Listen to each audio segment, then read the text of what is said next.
How to teach English. How to describe learning and teaching. What do we know about language learning? What elements are necessary for successful language learning in classrooms?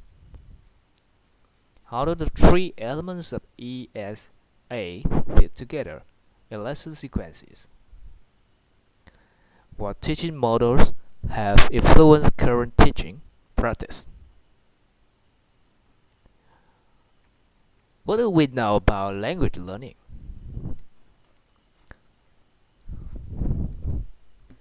Outside the context of any classroom, our children who are repeatedly exposed to language will, in normal circumstances, learn it. They do this unconsciously rather than a form of study.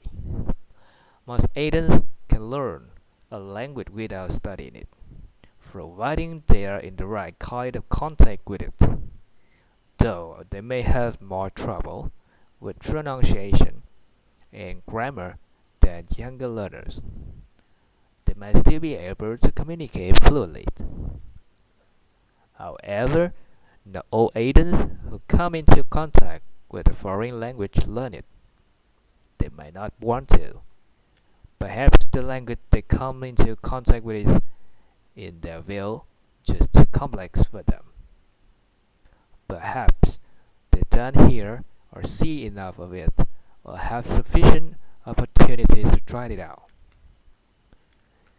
Children and adults who do not acquire language successfully outside the classroom seem to share certain similarities in their learning experiences. First of all, they are usually exposed to a language which they more or less understand, even if they can't produce the same language spontaneously themselves. Secondly, they are motivated to learn the language in order to be able to communicate. And finally, they have opportunities to use the language they are learning, thus giving themselves chances to flex their linguistic muscles and check their own progress and abilities. Babies and children get English exposure to their first language coupled with emotion support. Adults living in a foreign country get continual exposure to the language at various different levels and can get help from the surrounding language speakers. All these features of natural language acquisition can be difficult to replicate in the classroom, but there are elements which we should try to imitate.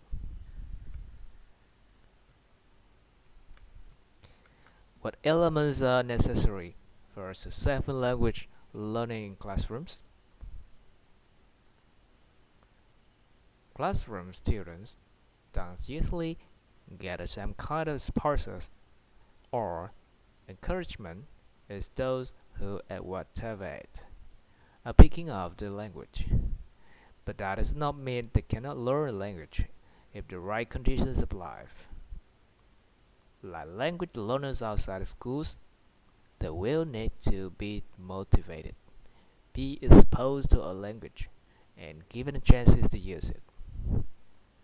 We can therefore say what elements need to be present in a language classroom to help students learn effectively. We will call these elements ESA. Three elements will be present in all or almost all classes. They are engage. This is the point of teaching sequence where teachers try to arouse the student's interest, thus involving their emotions. But people can remember lessons at school which were involving and where they switched off from what was being taught them.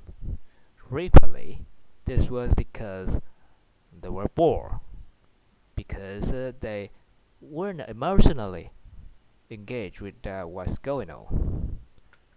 Short lessons can be constructed with lessons where they were amused, moved, or stimulated, or challenged. It seems quite clear that those lessons involved not only more fun, but also better learning.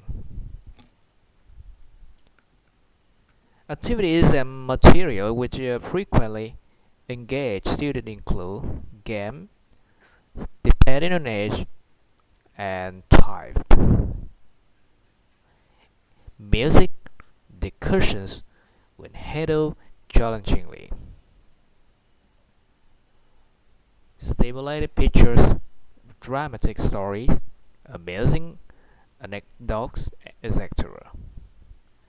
But even where such activities and materials are not used, teachers you will want to ensure that a student engage with the topic or exercise or language they're going to be dealing with.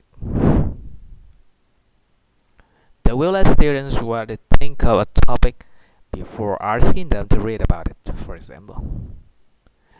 They will look at pictures of a person and be asked to guess what their occupation is before they listen to that person on tape. They will have been stimulated by the fact that the teachers, who normally dresses very formally and always stays in the same place in class, suddenly arrives in class dressed casually and moves around the room with an accustomed ease and so on. When students are engaged, they learn better than when they are partly or wholly distracted.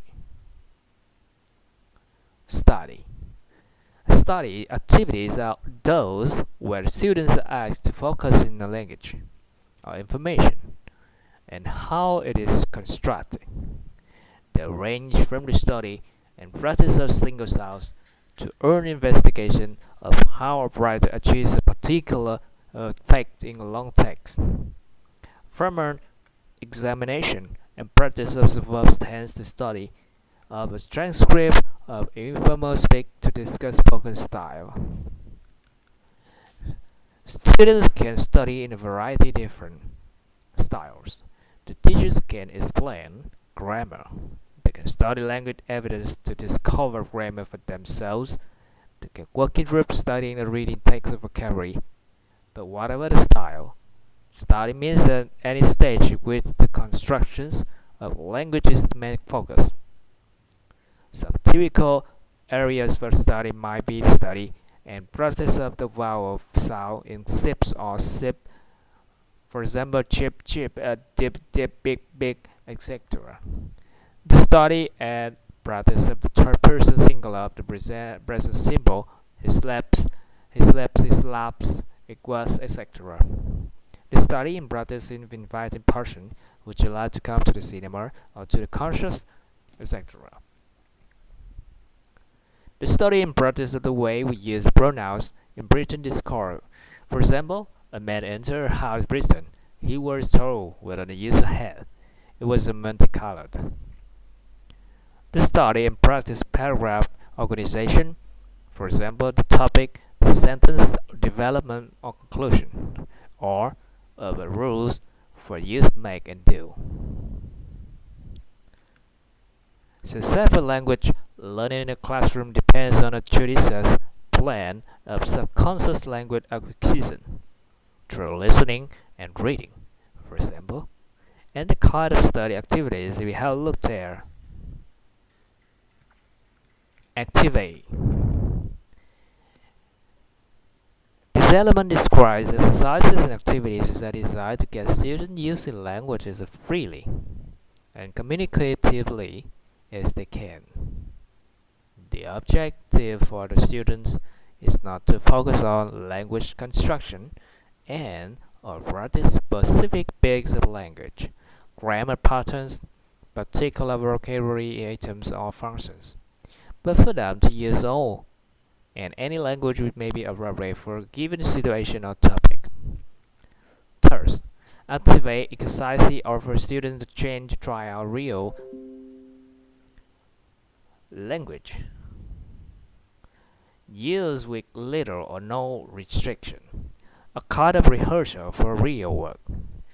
Typical activate exercises include role plays where students act out, is realistically as possible the chain between the travel agent and the client, for example, or advertisement design, where students write and then recode radio commercial, the pace or the cushion, describe and draw.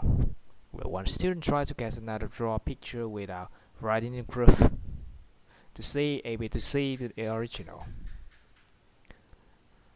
If students do not have a chance to activate their knowledge in safety of a classroom, they may find transfer language acquisition and studying the language used in the real world far more problematical. The easier elements need to be present. It needs to be present in most lesson and teaching sequences.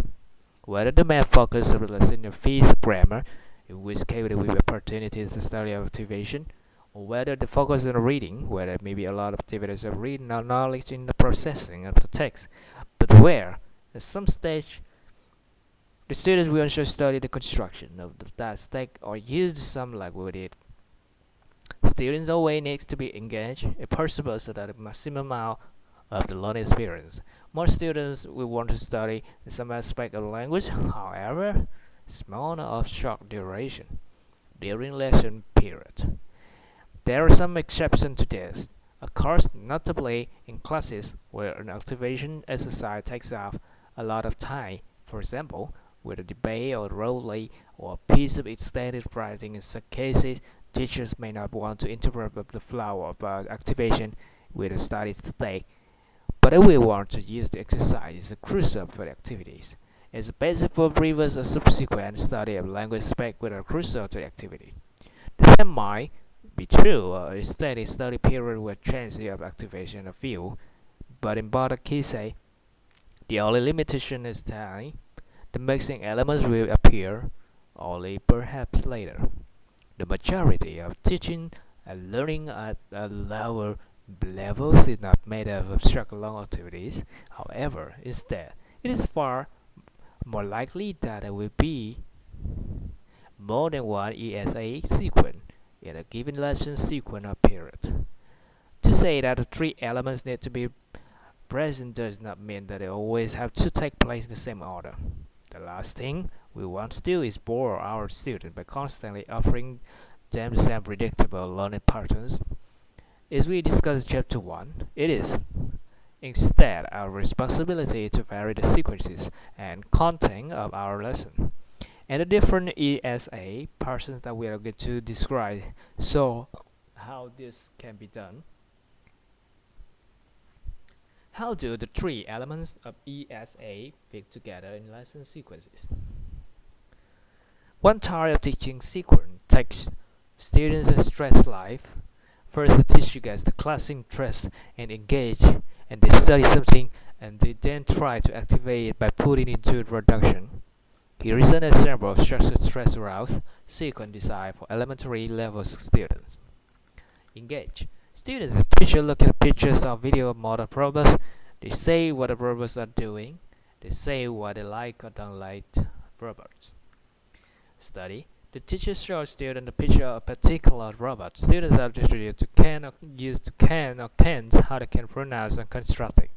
And says things like it can do math or it can't play the piano. The teacher tries to make sure the sentences are pronounced correctly and that the student uses accurate grammar. Activate. Students work in groups and decide all robot. They make a presentation to the class saying what the robot can or can't do. We can represent this Skype lesson in the following way. Is as just like this. Okay. Transfer lesson work very well for certain structures.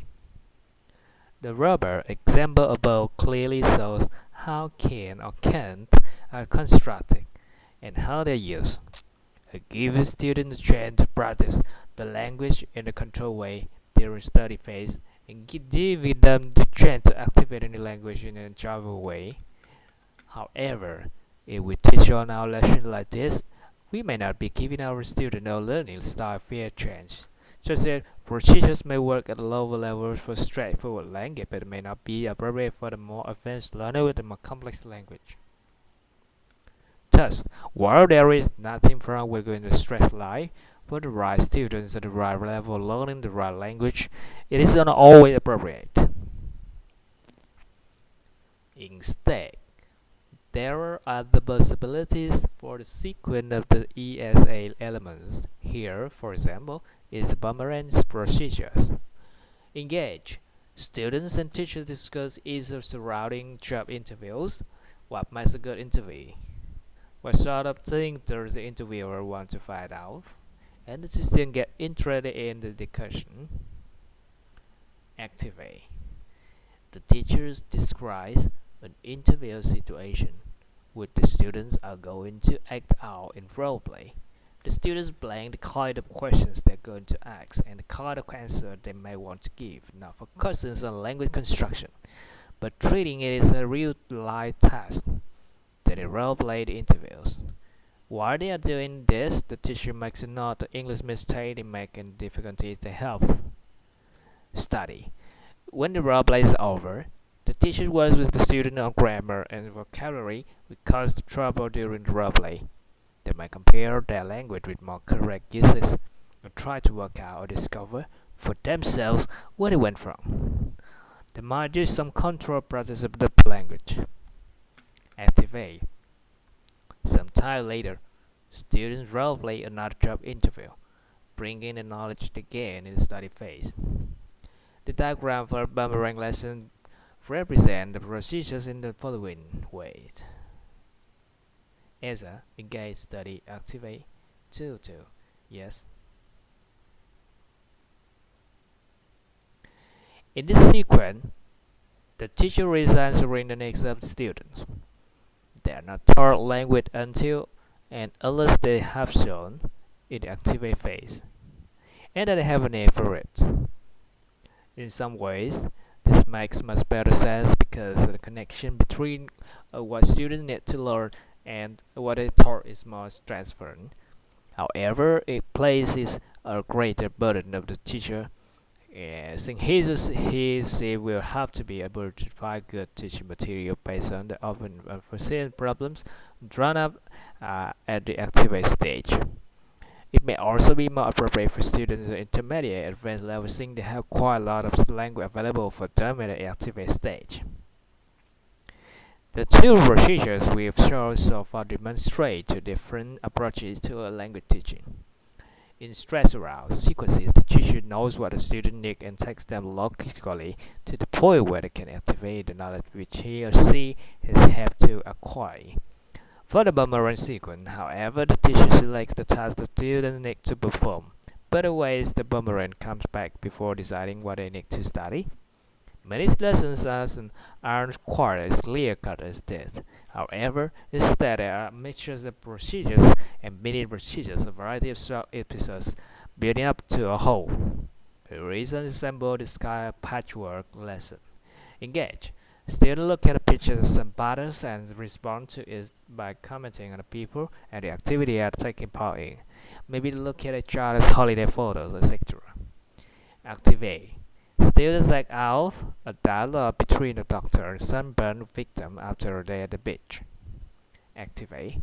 Students look at the text describing different people and the effects that the sun has on their skin. They say how they feel of it.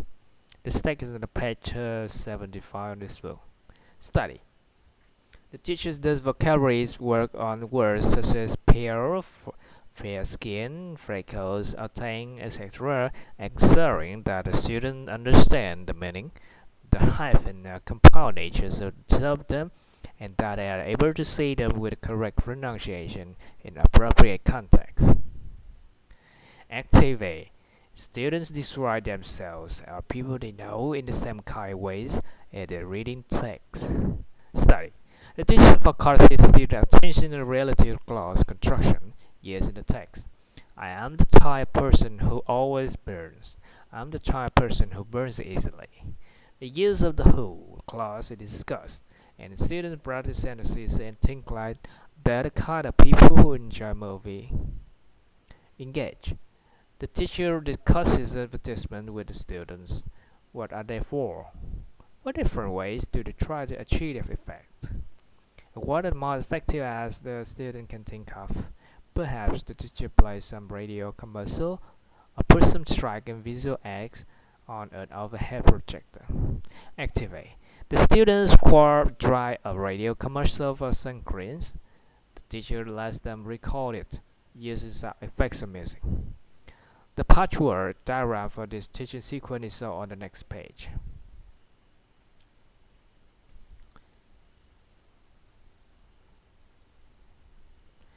Such classes are very common, especially at intermediate or advanced level. Not only do they probably reflect the way we learn, rather chaotically, not always a stressed life, but they also provide an appealing balance between study and activation, between language and topic. They also give the student the kind of flexibility we talk about in chapter 1. What teaching models have influenced current teaching practice? For as long as people have been learning and teaching languages, there has been continual debate about how to describe and process what the best ways of doing it are. But current teaching practice is direct as a result of the constructive argument. There have been some traditional language learning techniques that have been used for many years. In more recent times, there have been 5 teaching models which have been strong for fluent classroom practice and which teachers training still refer to. Grammar translation, audio linguisticism, PPP, task-based learning, and communicated language teaching learning. Grammar translation. This was probably the most commonly used way of learning languages for hundreds of years, and it is still practiced in many situations.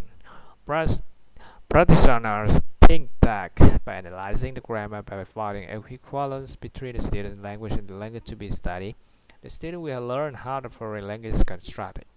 It is certainly true that most language learners translate in their heads in various states anyway, and we can learn a lot about foreign language by comparing parts of it with parts of our own, but a concentration on grammar translation stops the student from getting the kind of nature language input that we have a dumb acquired language.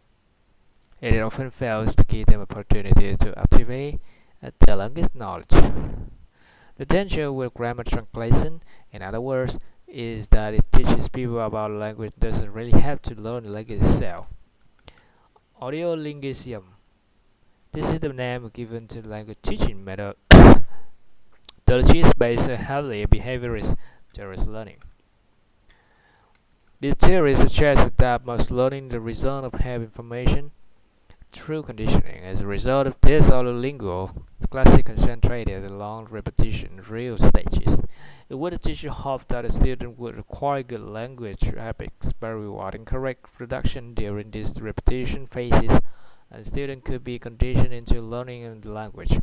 Audiolingualism and behaviorism went out with fashion because commentators from all sides argued that learning was far more subtle than just the formation of habits. For example, students are soon able to say things they have never heard or practiced before because all humans have the power to be creative in the language based on the underlying knowledge they have acquired, including rules of the construction and other when certain kind of language appropriate methodologies were also concerned that in other lingualism students were not exposed to real or realistic language. However, it is interesting to note that trilingualism is still popular in a far more limited way during study phase, especially for low-level students. Some examples chapter 6 will show.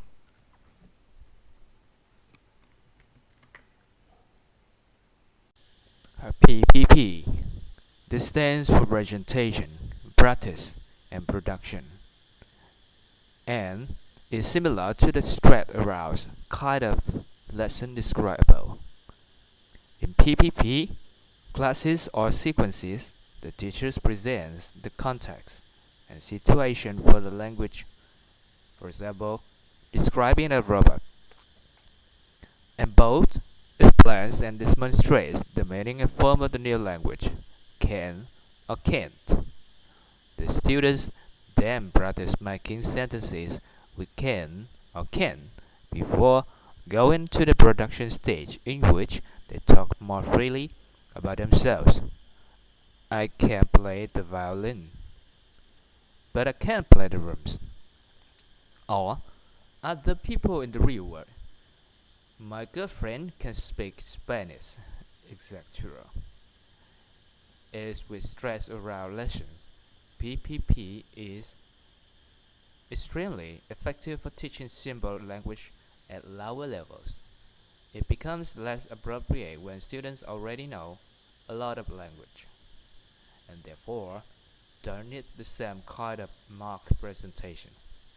A typical example of basic PPP procedures is given in Chapter 6. Example 1. TBL, Task-Based Learning. Here the emphasis is on the task rather than the language.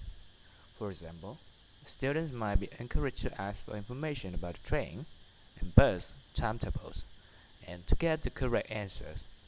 That is the task. We give them the timetables and then they try and complete the task. After, perhaps hearing someone else do it or asking for example of the kind of language they might want to use. When they have completed the task, we can then, if necessary, and only if necessary, give them a bit of language study to clear up some problems they encounter while completing the task. Alternatively, we might ask them to write part of a guidebook for their area. When they have completed the task, which will involve finding facts, planning content, and writing the brochure, etc., we can then rate them their efforts and do some language or writing study to help them to do better next time. It will be noticed immediately that the task-based learning sequences fit very neatly into our Boomerang lesson description, where language activation is the first goal, and study comes later if and when appropriate.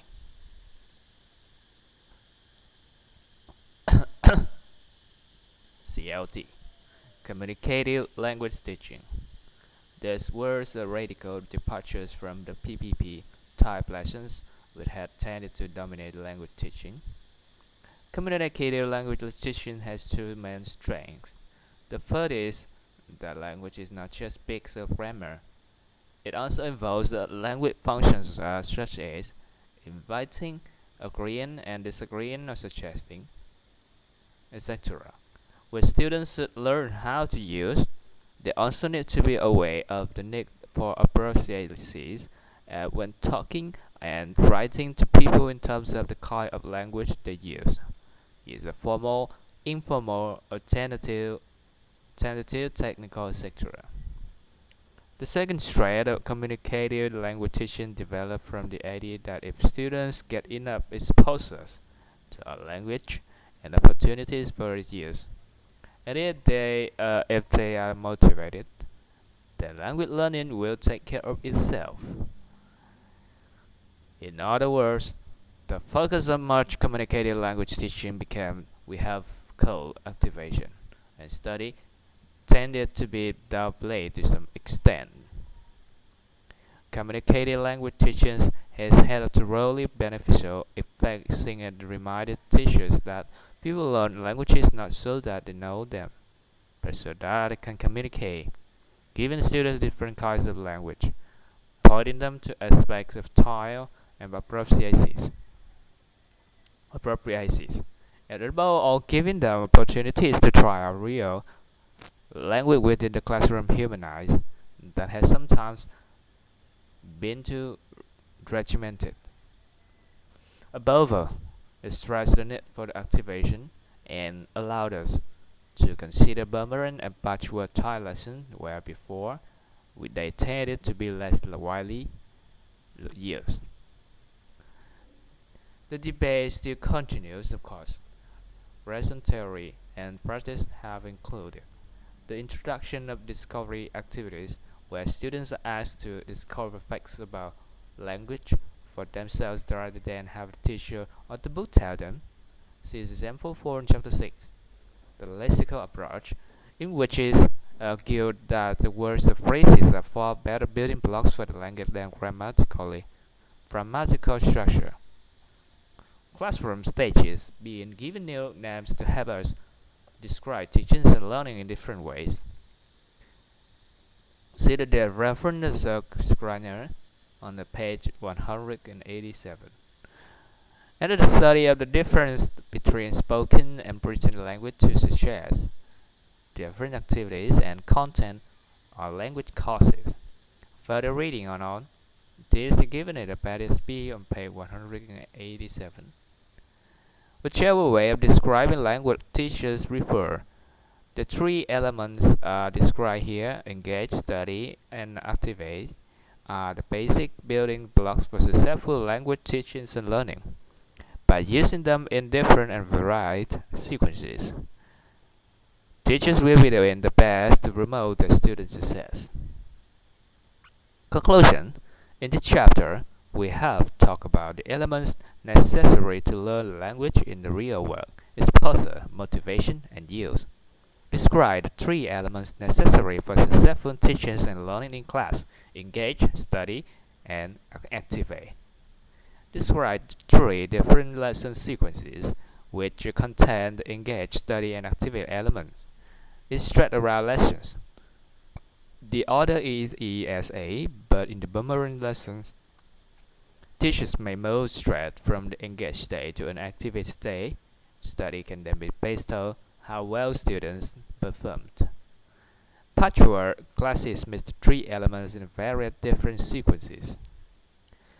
We talk about different models which people have used to describe teaching, such as PPP, presentation, practice, and production, and task-based learning, which puts the task first and language study last, and communicative language teaching, which is twin emphasis on appropriate language use and activation methodology. See how PPP is a form of straight-around lesson, while task-based learning is more like boomerang and patchwork or patchwork sequences. We pointed out that communicating language teaching was responsible for the more emphasis on the activate stages of the lesson. Mentions in passing some of the issues which people are currently debating. Pointed out that good teachers vary the ESA sequences they use with their students to avoid monotony and offer a range of learning sequences. The three elements are always present, but in many and different combinations. Looking ahead. Chapter 6, How to Teach Language, will look at many study-focused activities, including a PPP-like sequence and a more discovery-based procedures, and how much study section fit to ESA sequences. In the chapter on reading, writing, listening, and speaking, chapter 7 to 10, we will see how the teaching examples can fit into different ESA procedures. And next, though, we are going to look at the teachers, what teachers students need to know about the language. So that's the end of part 4.